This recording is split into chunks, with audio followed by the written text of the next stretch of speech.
This is the kind of comment you really need to study the Bible before making. Because not only is the Sabbath mentioned in the New Testament, it's commanded in the New Testament.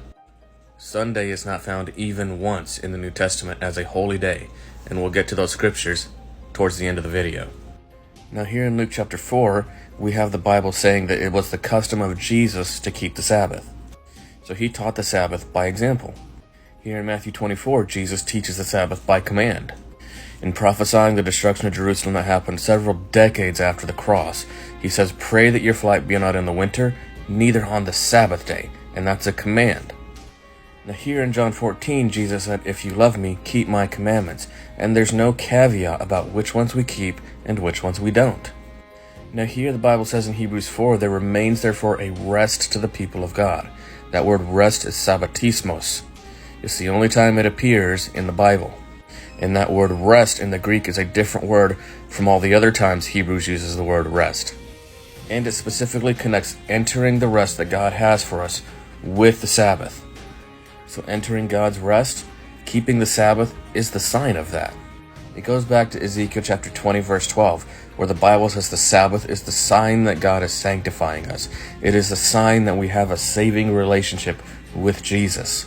Keeping any other day is a sign that we are trying to earn our own salvation. But the Sabbath is a sign that we are living true salvation by grace. Now here in Revelation 14 verses 6 and 7, the Bible not only mentions the Sabbath, but quotes from the fourth commandment about the Sabbath and calls it part of the everlasting gospel. Why is it part of the gospel? Because as we just mentioned, it is the sign of salvation by grace, according to Ezekiel 20 verse 12. Keeping Sunday or any other day of the week is a sign of salvation by works. Now let's talk about those two texts you mentioned. The first one, Acts 20 verse 7.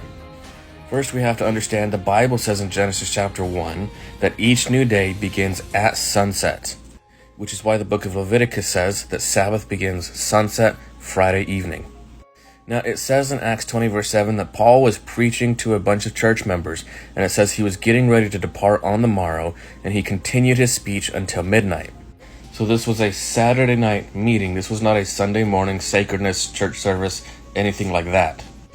Paul was preaching for so long on a Saturday night because he was getting ready to leave. They didn't know if they'd ever see him again. They wanted to soak it all up and hear him as much as they could before he left. So again, this has nothing to do with Sunday sacredness. It's not even mentioned. Your other one that you mentioned was 1 Corinthians 16 verse 2. And it says, "Upon the first day of the week, let every one of you lay by him in store as God hath prospered him." So tell me where Sunday church is mentioned in this. So tell me where Sunday sacredness is mentioned in this text. Because literally all it says is Paul saying, on the first day of the week, lay aside money, so that way when Paul comes through, he can grab it and take it to Jerusalem. There's nothing here about Sunday church, nothing here about Sunday sacredness. And since many Christians point to the book of Acts as having the proof that the early church kept Sunday, what we find is quite the exact opposite. The early church is recording keeping the Sabbath 84 times.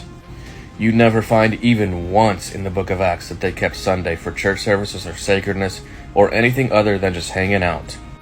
They used every day for evangelism, but they only kept Saturday as the Sabbath.